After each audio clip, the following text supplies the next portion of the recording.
In my journal tonight, Em meu diário esta noite, eu escreverei: esta foi uma das sessões mais inspiradoras da Conferência Geral que eu jamais assisti. Tudo foi de muita espiritualidade.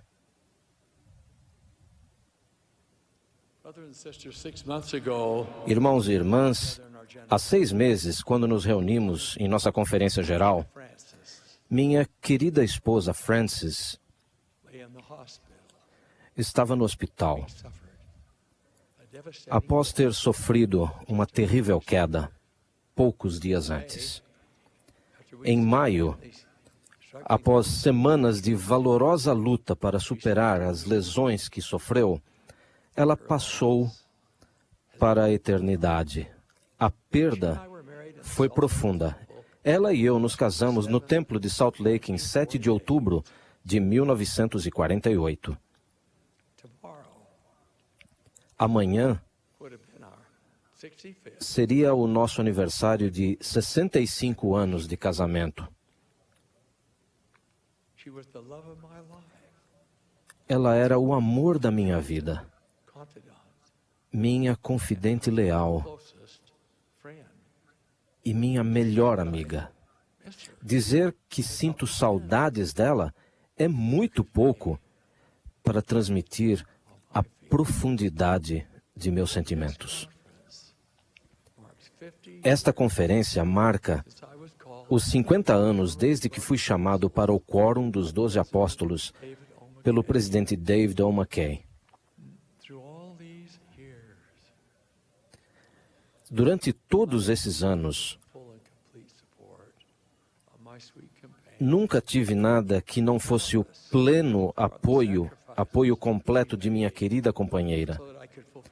Incontáveis foram os sacrifícios que ela fez para que eu pudesse cumprir meu chamado. Nunca ouvi uma palavra de reclamação dela, quando frequentemente precisava passar vários dias, às vezes semanas, longe dela e de nossos filhos. Ela foi um anjo, realmente. Gostaria de expressar minha gratidão, bem como a de minha família, pela imensa manifestação de amor que recebemos desde o falecimento de Frances. Centenas de cartões e cartas foram enviados do mundo todo expressando admiração por ela e pêsames para a nossa família. Recebemos dezenas de belos arranjos florais. Estamos gratos pelas muitas contribuições que foram feitas em nome dela para o Fundo Missionário Geral da Igreja. Em nome daqueles que ela deixou, expresso profunda gratidão por suas bondosas e sinceras expressões de amor. Meu maior consolo neste momento terno de despedida tem sido o testemunho do Evangelho de Jesus Cristo e o conhecimento que tenho de que minha querida Frances ainda vive. Sei que nossa separação é temporária. Fomos selados na casa de Deus por alguém que tinha autoridade para unir na terra e no céu. Sei que seremos reunidos um dia e que nunca mais nos separaremos. É esse conhecimento que me dá alento. Irmãos e irmãs, podemos presumir com segurança que nenhuma pessoa viveu inteiramente livre de sofrimento e de tristeza. Nem houve um período sequer da história da humanidade que não tivesse seu pleno quinhão de tumultos e infortúnios. Quando o caminho da vida segue um rumo cruel, a tentação é perguntar: por que eu? Às vezes, parece não haver luz no fim do túnel, ou alvorecer no final da escuridão da noite. Sentimos-nos envolvidos pelo desapontamento de sonhos destruídos e o desalento de esperanças desfeitas. Fazemos nossa A súplica bíblica: não há bálsamo em Gileade? Sentimos-nos abandonados, desconsolados, sozinhos. Ficamos inclinados a ver nosso próprio infortúnio pessoal através do prisma distorcido do pessimismo. Tornamo-nos impacientes por uma solução para nossos problemas, esquecendo que frequentemente nos é exigida a virtude celeste da paciência. As dificuldades que surgem são um verdadeiro teste de nossa capacidade de perseverança. Resta uma pergunta fundamental que cada um de nós precisa responder: vou desistir ou vou terminar a corrida? Alguns desistem quando se sentem incapazes de superar suas dificuldades. Terminar envolve perseverar até o fim da própria vida. Ao ponderarmos as coisas que podem acontecer a todos nós, podemos dizer, tal como Jó na antiguidade: o homem nasce para a tribulação. Jó era um homem íntegro, reto e temente a Deus e desviava-se do mal. Muito piedoso em sua conduta, próspero em sua fortuna, Jó iria enfrentar um teste que poderia ter destruído qualquer pessoa. Despojado de suas propriedades, escarnecido por seus amigos, afligido por seu sofrimento, abalado pela perda de sua família, foi-lhe dito: amaldiçoa a Deus e morre. Ele resistiu a essa tentação e declarou do fundo de sua nobre alma: eis que também agora a minha testemunha está no céu e nas alturas o meu testemunho está. Eu sei que o meu Redentor vive. Jó manteve sua fé. Será que faremos o mesmo ao enfrentar os desafios com que nos depararemos na vida? Sempre que estivermos inclinados a nos sentir sobrecarregados com as dificuldades da vida, lembremo-nos de que outros passaram pelas mesmas coisas, perseveraram e venceram.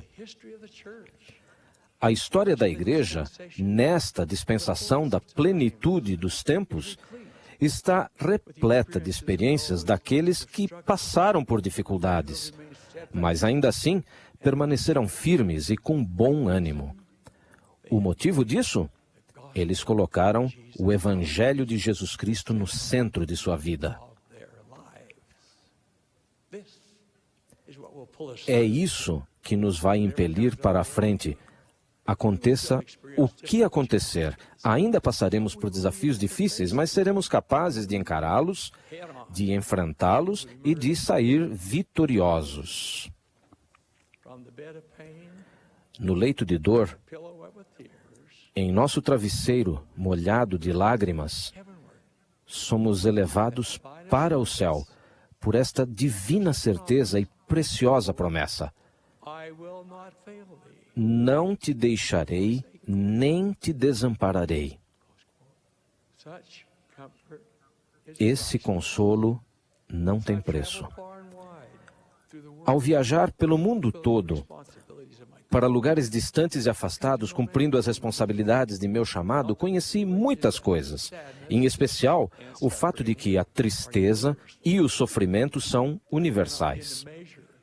Não posso começar a medir toda a dor e todo o sofrimento que testemunhei ao visitar aqueles que estão lidando com a tristeza, acometidos por doenças, encarando um divórcio, angustiando-se com um filho ou filha rebelde ou sofrendo as consequências do pecado. A lista prossegue interminavelmente porque existem incontáveis problemas que nos podem sobrevir. É difícil escolher um único exemplo, mas sempre que penso em dificuldades, meus pensamentos se voltam para o irmão Brahms, um dos professores da escola dominical da minha infância. Era um membro fiel da igreja, um homem com um coração de ouro. Ele e a mulher, Sadie, tinham 8 filhos, muitos dos quais com a mesma idade das crianças de nossa família. Depois que Francis e eu nos casamos e nos mudamos da ala, vimos o casal Brahms e seus familiares em casamentos e funerais e também em reuniões da ala.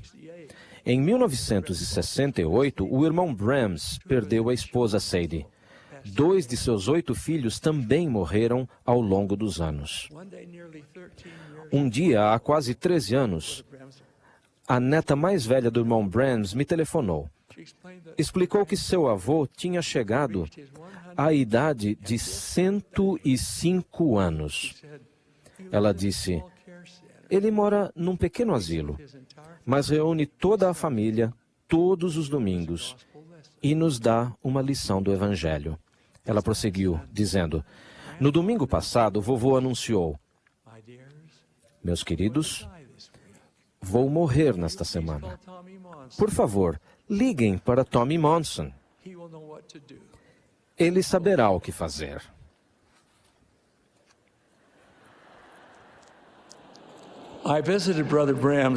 Visitei o irmão Brams na noite seguinte. Eu não o via já há algum tempo. Não pude falar com ele porque ele tinha perdido a audição.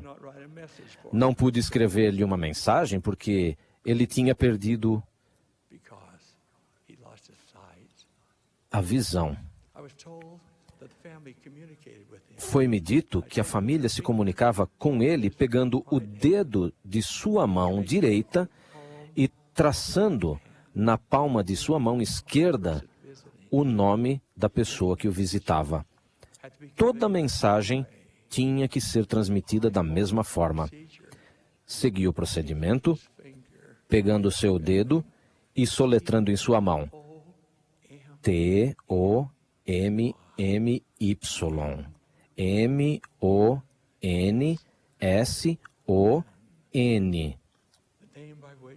o nome pelo qual ele sempre me conhecera.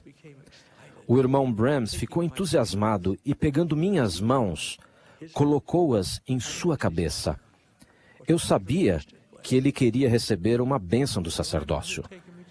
O motorista que me levou até o asilo uniu-se a mim e colocamos as mãos na cabeça do irmão Brams para dar-lhe a bênção que ele desejava. Depois disso, lágrimas correram de seus olhos sem visão. Ele agarrou nossas mãos com gratidão. Embora não tivesse ouvido a bênção que lhe demos, o espírito estava muito intenso e creio que ele foi inspirado a saber que tínhamos lhe dado a bênção que ele precisava receber. Aquele querido homem já não podia ver e já não podia ouvir. Estava confinado noite e dia a um pequeno quarto num asilo. Ainda assim, o sorriso em seu rosto e as palavras que proferiu tocaram meu coração. Obrigado, disse ele. Meu Pai Celestial foi muito bom para mim. Em uma semana, tal como o irmão Brams havia predito, ele faleceu. Ele nunca reclamava do que lhe faltava. Em vez disso, sempre estava profundamente grato por suas muitas bênçãos. Nosso Pai Celestial, que nos dá tantas coisas com as quais podemos nos deleitar, também sabe que aprendemos e crescemos e nos tornamos mais fortes quando enfrentamos e sobrevivemos às provações pelas quais precisamos passar. Sabemos que há ocasiões em que sentiremos uma tristeza devastadora, em que sofreremos e nas quais poderemos ser testados até o nosso limite. Contudo, essas dificuldades permitem que mudemos e nos tornemos melhores, que reconstruamos nossa vida da maneira que o Pai Celestial nos ensina e que nos tornemos diferentes do que somos, melhores e mais compreensivos, com mais empatia, com um testemunho mais forte. Esse deve ser o nosso propósito, perseverar e resistir, sim, mas também tornar-nos mais refinados espiritualmente ao prosseguirmos, faça sol ou faça sombras. Se não fossem os desafios a vencer e os problemas a resolver, permaneceríamos tal como somos, sem nenhum ou com pouco progresso rumo à nossa meta da vida eterna. O poeta expressou esse mesmo pensamento com estas palavras: does not grow with ease. a boa madeira não cresce facilmente. Quanto mais forte o vento, mais fortes serão as árvores. Quanto mais profundo o céu, maior a distância. Quanto maior a tempestade, maior a força. Pelo sol e pelo frio, pela chuva e pela neve, nas árvores e nos homens, cresce a boa madeira. Somente o Mestre conhece a profundidade de nossas provações, nossas dores e nosso sofrimento. Somente Ele nos oferece paz eterna nos momentos de adversidade. Somente Ele toca nossa alma torturada com suas palavras de consolo. Vinde a mim, todos os que estáis cansados e oprimidos, e eu vos aliviarei. Take my yoke upon you. Tomai sobre vós o meu jugo e aprendei de mim, que sou manso e humilde de coração, e encontrareis descanso para as vossas almas. Yoke is easy. Porque o meu jugo é suave e o meu fardo é leve. Whether it is the best of times, Seja nos melhores ou nos piores tempos, is with us. Ele está conosco. Promise that this will. Ele nos prometeu que será sempre assim. My brothers and sisters, Meus irmãos e irmãs, tenhamos um compromisso com o nosso Pai Celestial que não vacile, nem varie com os anos ou as crises de nossa vida. Não precisamos passar por dificuldades para nos lembrar dele. not be driven to humility. E não devemos ser compelidos à humildade antes de oferecermos a Ele nossa fé e confiança. Esforcemo-nos sempre para estar mais próximos de nosso Pai Celestial. Para fazer isso, precisamos orar a Ele e ouvi-lo todos os dias. Precisamos realmente dele a toda hora, Whether they be hours of seja nas horas de sol ou de chuva. His promise. Que a sua promessa sempre esteja em nossa mente. I will not Não te deixarei, forsake. nem te desampararei. With all the strength of my soul, Com toda a força de minha alma testifico que Deus vive e nos ama, only begotten, que seu Filho unigênito viveu e morreu por nós, that the gospel e que o Evangelho de Jesus Cristo is that penetrating é light aquela luz penetrante que brilha of our life. através da escuridão de nossa vida. Be so. Oro para que sempre seja assim, In the sacred name no sagrado nome de Jesus Cristo. Amém.